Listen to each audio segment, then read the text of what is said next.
سیما بقیت الله فی الارضین لعن الدائم علی اعدائهم اجمعین من الان الی لقاء یوم الدین. اللهم نور قلوبنا بالقرآن و وفقنا للعمل به. لا حول ولا قوة الا بالله العلی العظیم.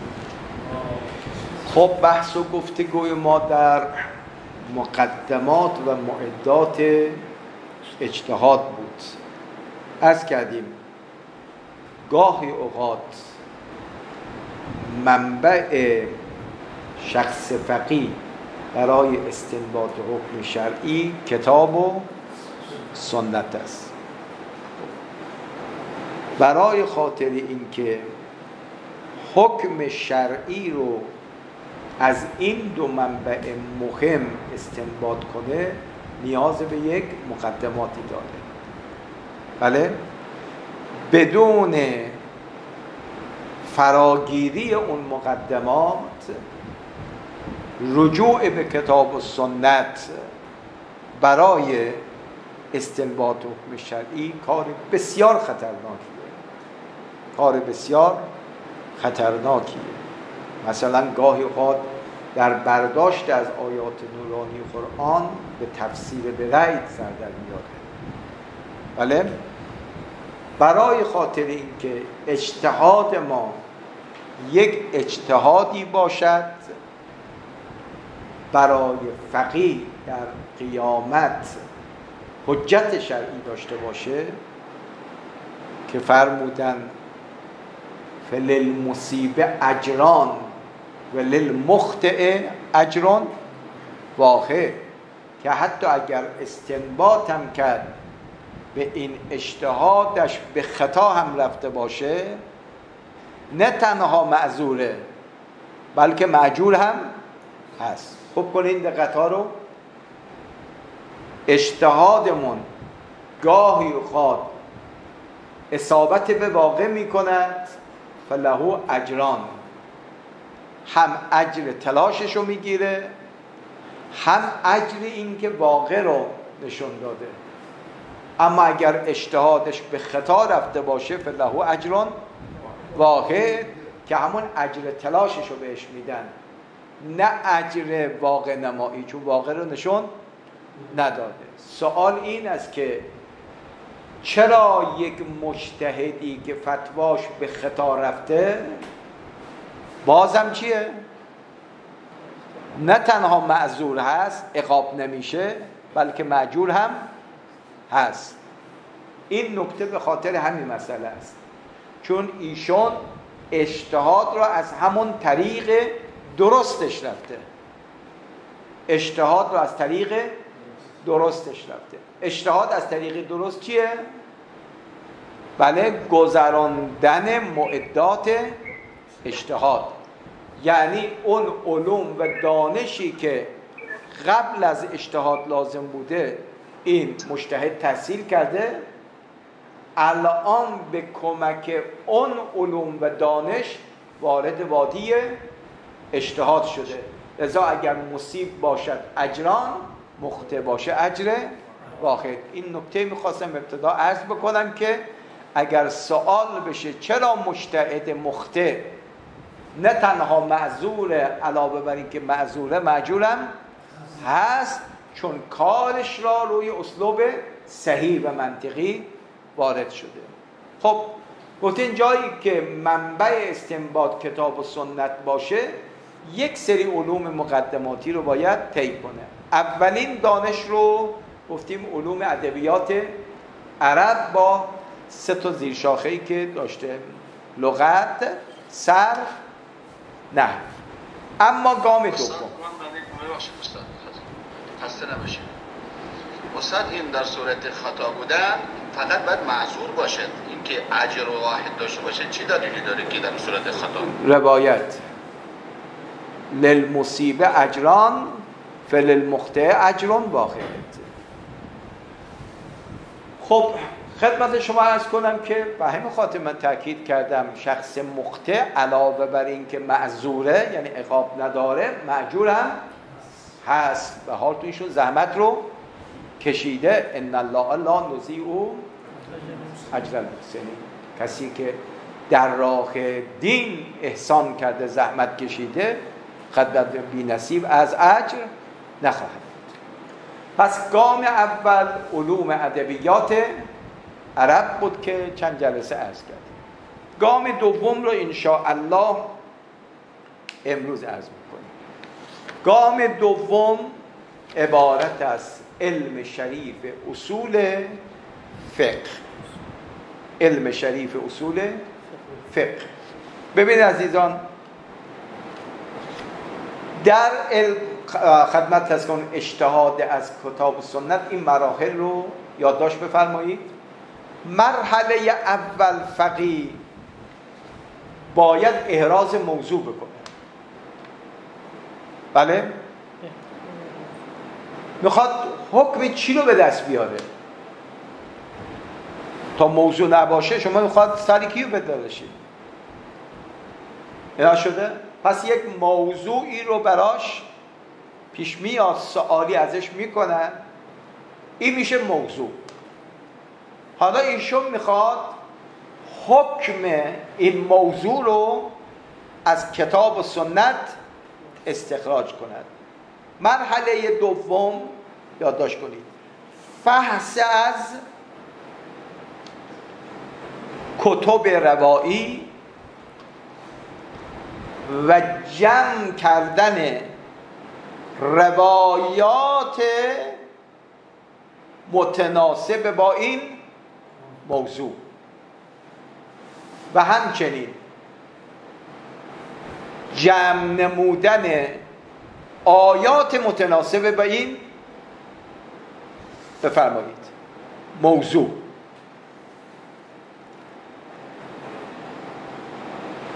مرحله سوم، مثالی کمی دیروز زدیم. مثلا سوال میشه که آیا هدیه خمس دارد یا خمس نداره؟ این میشه موضوع. یا سوال میکنن رباح بین ولد و والد حلال مباح یا حرام میباشد؟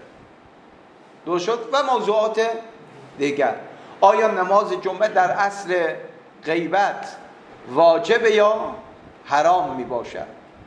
خب پس مرحله اول میشه طرح موضوع. مرحله دوم فقیه باید بره فحص بکنه در کتب روایی، روایات مربوط به این موضوع رو جمع بکنه یا آیاتی که مربوط به این موضوع جمع کنه. گام بعدی، از آنجایی که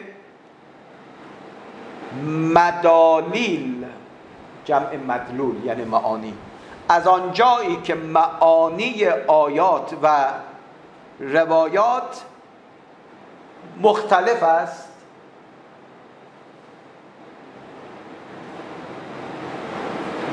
مثلا یک روایت عامه اما روایت دیگر چیه؟ خاصه. اصلا یک روایت میگه که در گوسفند زکات واجبه اگر به این حد برسه، اما یه روایت دیگه چی میگه؟ فی الغنم المعلوفه زکاتون. درست شد؟ یکی عام یکی خاصه. عام خاص، مطلق و مقید، حاکم و محکوم، مجمل و مبین.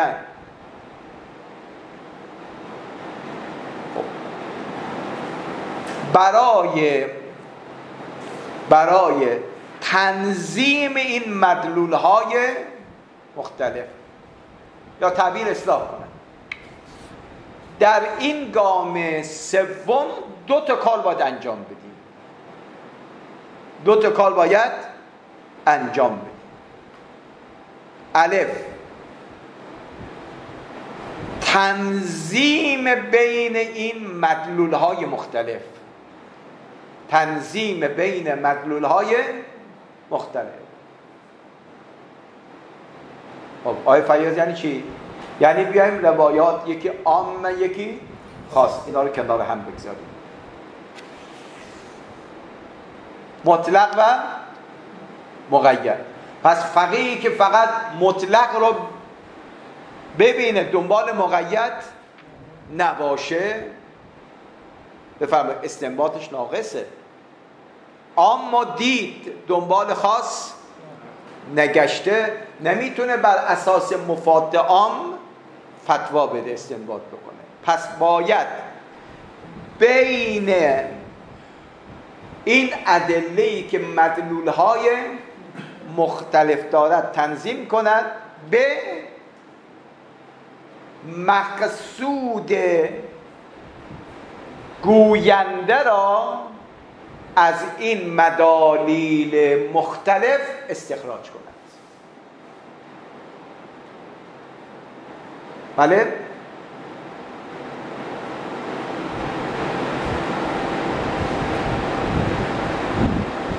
خب وقتی عامی داشت خاصی هم پیدا کرد، یه عام و خاص رو کنار هم میگذاره، درست شد؟ بعد میگه منظور شارع و مولا عموم عام مراد نیست، بلکه مقصود چیه؟ خاص میباشد. اینا تو هم بودید؟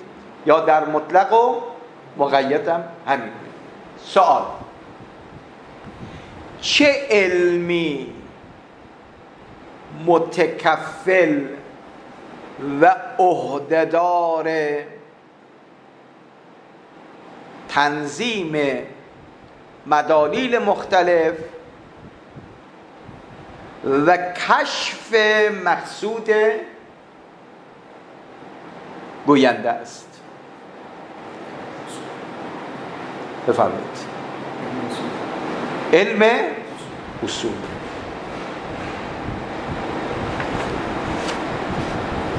روشن شد؟ علم اصول میگه اگر موضوعی برای توی فقیه طرح شد، گام بعدی باید بری آیات و روایات رو به دست بیاری، بعد بین اینها یه رابطه‌ای برقرار بکن، بعد مرحله آخر مقصود متکلم رو کشف بکن.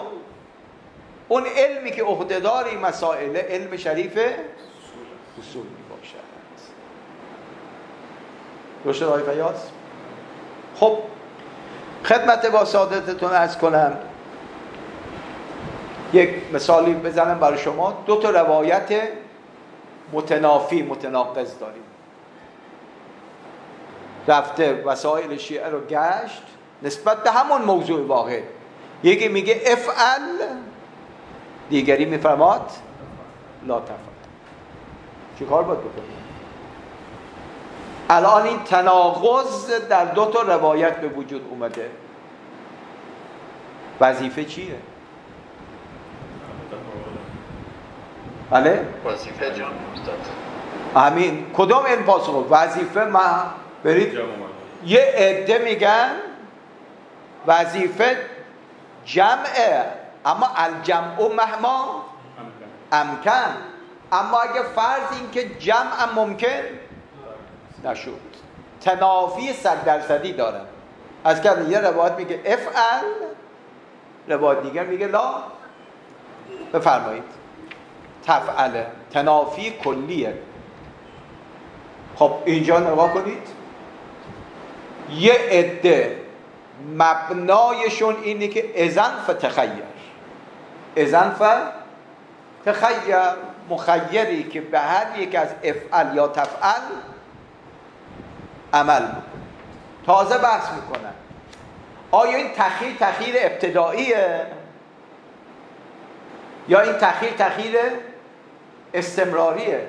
یعنی شما 1 سال روایت افعل عمل کردی، سال بعد فتوات عوض بشه لا تفعل، یا نه اما ابتدای امر توی فقیه می توانید یا جانب امر را بگیری یا جانب نهی را تخییر ابتدایی است، تخییر استمراری وجود نداره. یه عده میگن اذن فتخیر، یه عده میگن نه، دو تا روایت متناقض که قابل جمع نیستن، بله، المتعارضان المتساقطان، الشیئان اذا تعارضا تساقطا. لذا مبنایشون میشه در باب تعارض میشه تساقط میشه. اون علمی که شما را یاری میبخشد که در تعارض دو دلیل یا مبنایتون بشه تغییر یا بشه تساقط، اون علم شریف اصول فقه باشه. درست شد؟ این مکتب نکته اول. خواستم جایگاه علم اصول رو عرض بکنم که جایگاه علم اصول تنظیم بین مدالیل مختلفه است تا از این تنظیم میخواد مقصود گوینده رو استخراج بکنه که میشه همون حکم شرعی. خب تنظیم بین ادله کار سختیه. حالا تازه تنظیم کردیم بتونیم حل معما بکنیم دشوارتر از مرحله اوله. این علم اصول است که به آدم توان میده که نگران نباش. بله، با بودن من توی سلاحی داری، با این سلاح وارد بشو تو آیات و روایات، راحت میتونید. حالا همین الان بالبداهه یادم اومد، در عصر یکی از خلفا و صدر اسلام، خانومی پیش از 9 ماهگی بچه به دنیا، 6 ماه بچه رو به دنیا برد. خب بعضی ها حکم به فتوا و قتل این خانم دادن، اما وقتی خبر به مولایمون امیرالمؤمنین قرآن ناطق رسیده، فرمود به چه دلیل فتوا به قتل این خانم بدیم؟ چرا اینو متهم بکنیم به زنا، بعد بگیم که زانی هم حکمش خدمتتون عرض کنم اعدام بوده باشه؟ گفتن یا علی نظر شما چیه؟ گفت نظر من 2 نکته است. رجم از این زن برداشته میشه، این بچه مشروب حلالیه ماله. و آخه این 6 ماه بچه به دنیا آمد، نه قول کسی که تو عرف میگیم 9 ماه و 9 روز و 9 ساعت و 9 دقیقه، کمتر از اون به دنیا آمد. حضرت فرمود که من این رو اساس منطقی قرآن دارم و شما میگم. چرا؟ ببین 2 تا آیه رو کنار هم گذاشت، این میشه تنظیم. دوستان مباحث رو به دقت هضم کنیم و به شیوایی بیان بکنیم تا مخاطب لذت ببره. علیه مسئله گفتیم امیرالمؤمنین داره به ما یاد میده که از علم شریف اصول شما میتونید گره ها رو چا کنید؟ باز بکنید. چرا؟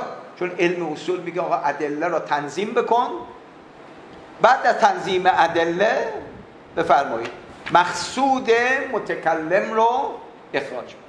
خب گفتن یا علی چطور؟ گفت یک آیه میگه و حمله و فصاله 30 شهر. بله حمله نگه داشتن بچه در شکم و فصاله شیر دادن این نوزاد مجموعاً چقدر؟ 9 ماه.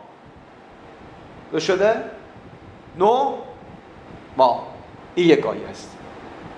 یک آیه میگه مادران موظفن بچه ها را شیر بدن حولین کاملین، یعنی 24 ماه. درست شد؟ هر حولی 12 ماست دیگه. حولین یعنی 24 ماه. خب یک دلیل میگه مدت حمل و شیر دادن 30 ماه. یا آیه میگه مدت شیر دادن 2 سال، یعنی 24 ماه. 24 را از 30 کم کنیم چقدر میمونه؟ 6. یعنی اقل الحمل چقدره؟ 6 ماه. که این خانم هم اقل حمل رو چه کرده؟ رعایت کرده. اینجا بود که اونها انگشت تعجب رو به دهان گرفتن که چطور قرآن ناطق از قرآن صامت استفاده میکنه و حکم شرعی رو استخراج میکنه. مثلا انشاءالله روشن شد دیگه. ببین علم وحید و یگانه‌ای که به ما می آموزد چگونه ادله را تنظیم بکنیم و بعد از تنظیم مقصود گوینده را استخراج بکنیم، علم شریف اصول. خب آقای بیات کنار ما نشسته میگه اصلا علم اصول چیه؟ بله؟ بچه گریه میکرد، مادر گفت که فدای چشمه بادومید بشم و دید گریه بچه بیشترش گفت من بادوم میخوام. دقت کردین؟ حالا ما گفتیم که برای تنظیم ادله و استخراج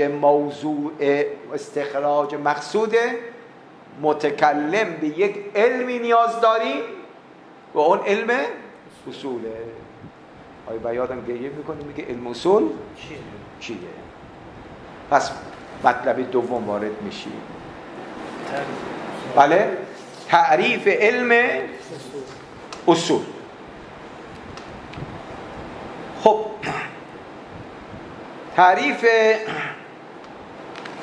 علم اصول رو من 2 تا تعریف عرض میکنم. یک تعریف مرحوم آخونده رضوان الله تعالی علیه فرمود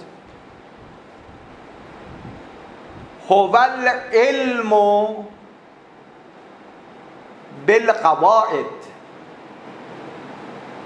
هو العلم بالقواعد الممهده. ممهده یعنی آماده شده. هو العلم بالقواعد الممهده لاستنباط الاحکام الشرعیه.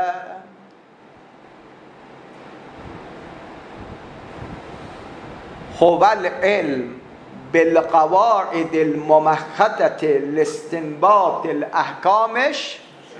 این تعریف مشهوره. علم اصول دانشی است که ما را آگاهی میدهد. بله؟ آگاهی میده به چی؟ القواعد الممهده، اون قواعد کلی که آماده شده برای چی؟ برای استنباط احکام شرعیه. پس علم اصول چیه؟ علمی برای آگاهی یافتن به قواعد کلی. درست شد؟ خب این قواعد کلی میخواد در خدمت کی باشه؟ ببین اینجا همون معد و مقدمه بودن روشن میشه. علمی است که فراهم شده، بله، برای اینکه ما از او کمک بگیریم برای استنباط حکم شرعی. خب این حکم شرعی رو از کجا استنباط بکنیم؟ بگه اون دیگه من کار ندارم. میخواد کتاب باشه، میخواد سنت باشه، میخواد عقل باشه یا اجماع باشه. من کار به منابع استنباط ندارم، من کار به چگونگی استنباط دارم. من بهت رانندگی یاد میدم، من بهت رانندگی یاد میدم. حالا میخواد اون ماشینت اتوبوس باشه یا میخواد ماشینت سواری باشه، اون دیگه من کار ندارم. درست شده؟ پس علم اصول به ما تعلیم میده، فقط آموزش میده که چطور استنباط بکنیم. آقای فیاض میگه یک مثال بزن من بیشتر که خوشم بیاد. میگیم علم ریاضی میگه 2 به علاوه 2 میشه 4. بعد میگه خب این 2 به علاوه 2 میشه 4. میخواد بگی بابا این 2 تا دفتر با این 2 تا دفتر میشه 4. این 2 تا دستمال کاغذی به علاوه 2 تا دستمال کاغذی دیگه میشه 4. این 2 تا استکان چای با این 2 تا استکان چای میشه 4. مصداق بخواد هر چی باشه. من به تو یک قاعده یاد دادم که 2 به علاوه 2 میشه 4. شما نمیتونید بگردی یک جایی تو دنیا که بگی نه آقا من یه جایی پیدا کردم 2 به علاوه 2 شده 3، 2 به علاوه 2 شده 5. میگه نه آقا قاعده است 2 به علاوه 2 میشه 4. اما اگه کسی بخواد اینو انکار بکنه چی؟ میگه فلانی اول ما خلق اللهش خوب کار نمیکنه، چون 2 به علاوه 2 میشه 4. بله باعث کنید از اساتید ما گفت هر کار نشدنی از ما طلبه ها شدنی میشه. چطور؟ گفت درس فلسفه ما میرفتیم اونجا استاد داشت یه قاعده کلی میگفت که الکل اعظم من الجز.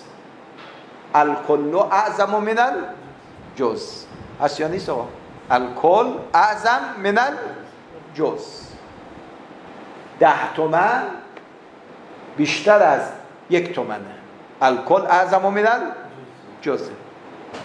میگه طلبه ای که پای درس برد رفت حجره شب نشست که این حرف استاد درست یا درست نیست که الکل اعظم من الجز. هی فکر کرد. اونقدر این تو فیضیه لوله کشی آب نبوده، طلبه ها میخواستن برای وضو یه چیزی برن با آفتابه میرفتن.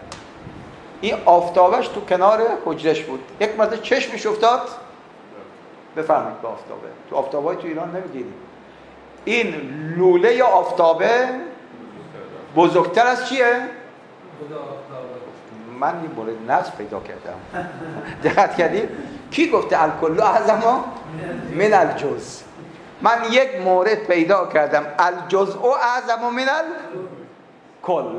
دقت فرمودید؟ اعظم من الکل. فردا آمده تا استاد گفت بسم الله الرحمن الرحیم، گفت استاد انقلت. گفت من بسم الله رو نگفتیم. گفت نه، نسبت به درس دیروز من این قاعده فلسفی رو شکندم، نقض کردم. کدوم قاعده؟ الکل اعظم من الجز. بعد آفتابش رو در آورد. گفت نگاه کن استاد، این آفتابه تنش کله، این لوله چیه؟ جزه. حالا بگو این لوله بزرگتری یا آفتابه؟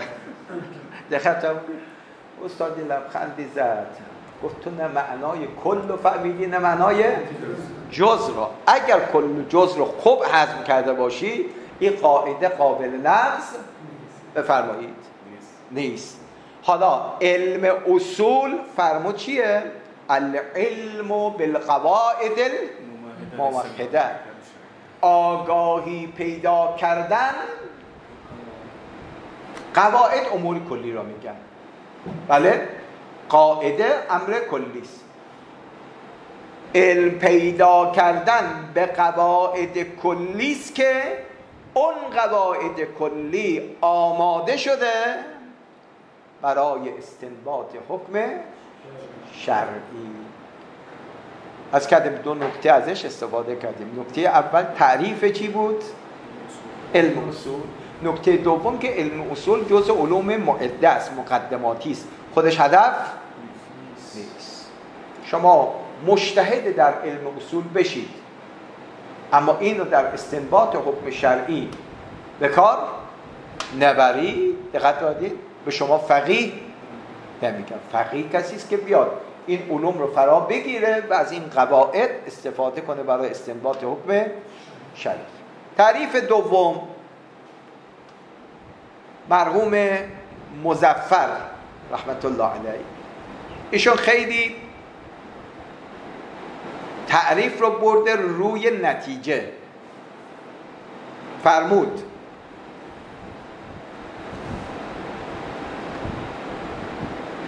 علم اصول علمی است که درباره قواعدی بحث می‌کند تقع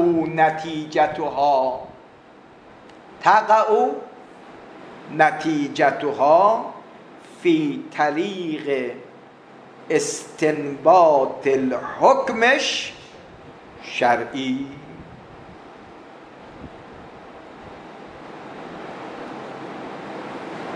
تقریبا همون قریبه به همون حرفی که مرحوم آخوند زد. علم اصول علمی است که از قواعد بحث میکنه که نتیجه اون قواعد در مسیر استنباط حکم شرعی قرار میگیرد. اینم نکته دوم. پس نکته اول ما جایگاه علم اصول گفتیم. مطلب دوم بفرمایید. مطلب دوم تعریف اصول. نکته سوم علم شریف اصول الفقه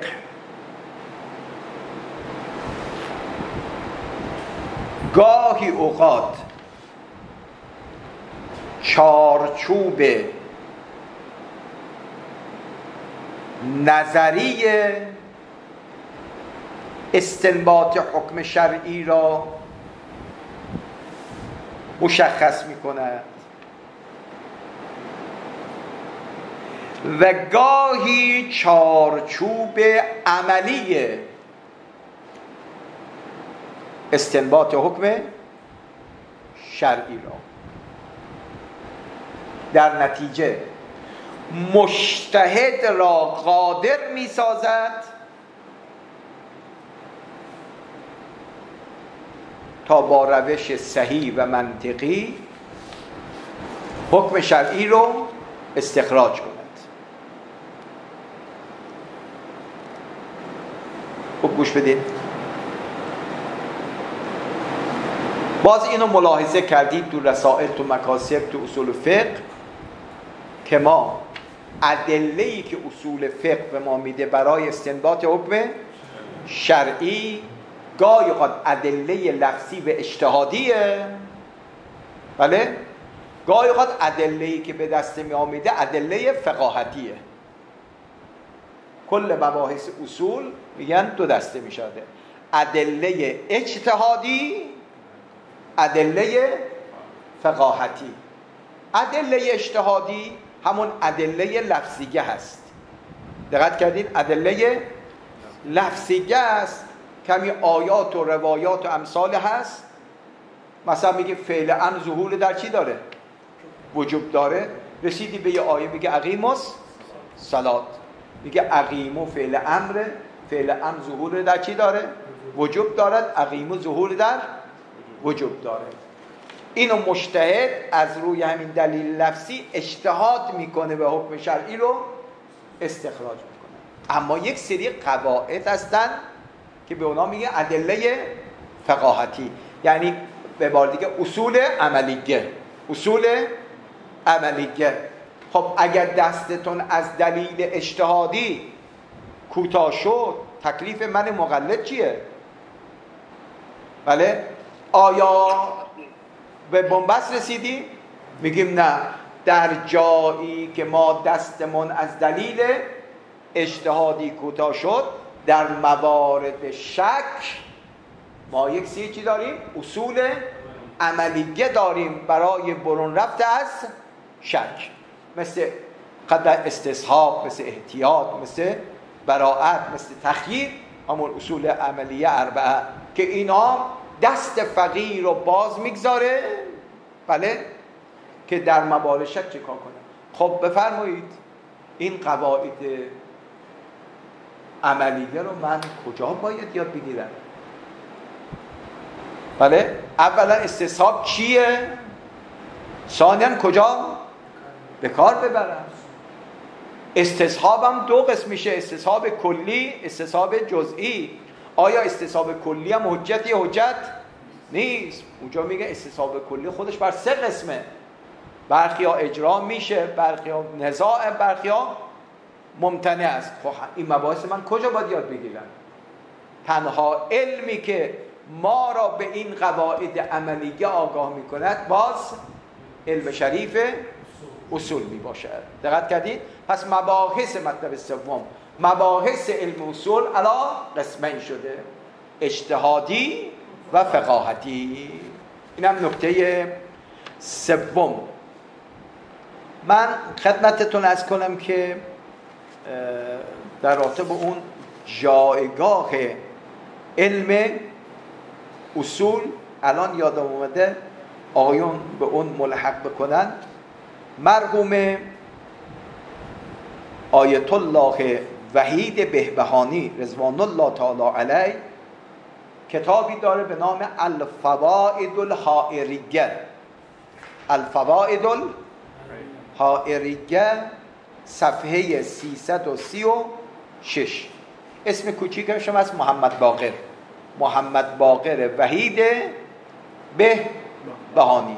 عبارت ایشون رو در جایگاه علم اصول یادداشت بفهمید، چون مطلب چهارمی که میخوایم بگیم نزاع ما با حضرات اخباری هاست که اینها واقعا شأن اصول فقه رو کشوندن پایین و اصلا میگه ما نیازی به اصول فقه نداریم. آقای وحید بهبهانی نگاه فرمایید، ایشون میفرماید در رابطه با علم اصول انه المیزان فی الفقه،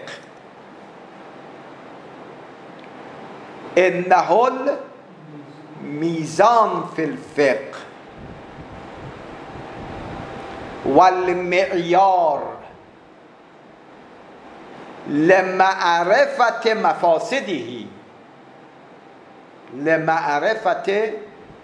مفاسده و اعظم الشرائط و اهمها. سه تا نکته مرحوم وحید اینجا فرمود. یک، میزان و ملاک و ترازو در فقه چیه؟ علم اصول. یعنی اگه شما علم اصول را از یک مجتهد بگیری، بله، میزان و معیار نداریم بگیم که آیا استنباطش درست یا درست نیست. پس میزان و ملاک و معیار و ترازو در علم فقه چیه؟ علم اصول. دو، علم اصول یک ملاک و معیار است که انسان مفاسد فقه را هم بشناسه که این فتوای درستی نیست. پس کجا بفهمیم این استنباط درسته یا استنباط باطلیه؟ میگه باز علم اصول. نکته سوم میفهمد اعظم شرایط اجتهاد، اهم شرایط اجتهاد چیه؟ علم اصول میباشه. یعنی در بین علوم معده، علوم مقدماتی به تعبیر ایشون مهمترینش بفرمایید علم اصول میباشد. خب تا الان سه نکته رو گفتیم، اما نکته چهارم که خیلی مهمه، عنوانش رو یادداشت بفرمایید. تا هر اندازه رسیدیم میگیم، بقیه رو میذاریم برای جلسه آینده. یادداشت بفرمایید. دیدگاه ها در باب علم اصول. دیدگاه ها در باب علم اصول. آیا همه دانشمندان اسلامی اعم از شیعه و سنی همین دیدگاه وحید بهبهانی رو دارن؟ بله، اینقدر ارزش بهش قائلن یا نه؟ نگاه ها متفاوته. یادداشت بفرمایید. سه دیدگاه وجود دارد. سه دیدگاه در رابطه با علم اصول و نقشش در استنباط حکم شرع. یک، دیدگاه افراطی. دیدگاه افراطی. دو، دیدگاه تفریطی.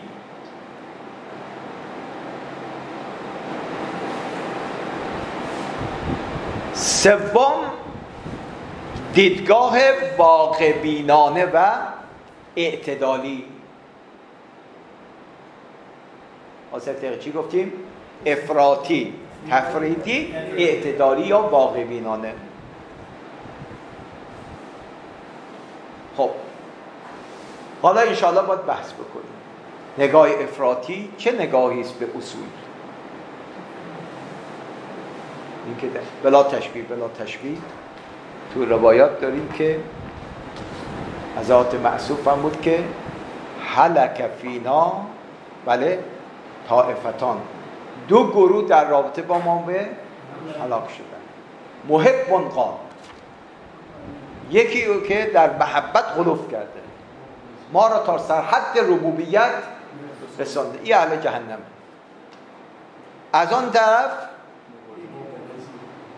مبغضون، اونی که بغض ما داره، در اون بغض و کینه طرف افراد، اینم اهل هلاکت. بعد تو خودشون فرمود که الیمین و شمال مزله و طریق الوسطی جاده، نه سمت افراط بریم نه سمت تفرید بریم. همیشه نگاه ما نگاه واقع بینانه باشه، نگاه واقع بینانه باشه، اما نگاه اعتدالیه، نگاه اعتدالیه. و ما هم اون دسته سوم رو قبول داریم که نگاه ما به علم اصول نگاه چی باشه؟ اعتدالی باشه. اینجور نباشه بگیم تنها علمی که به درد استنباط می‌کند اصول است، لا غیر. نشد که پس بقیه علوم چی شده؟ ما 3 هفته داشتیم، 3-4 جلسه داشتیم در رابطه با لغت و ادبیات، صرف و نحو و ارتباط و نقششون رو برای استنباط حکم شرعی اونها کشف کرد. این همه کتب صرف و نحو نوشتن، بیکار بودن. بله، حالا انشاءالله اگر عمری باشه جلسه آینده این 3 دیدگاه رو بررسی میکنیم، بعد نگاه حق رو مشخص میکنیم. و آخر دعوانا عن الحمد لله رب العالمین و صلی الله علی محمد و آله الطاهرین. الله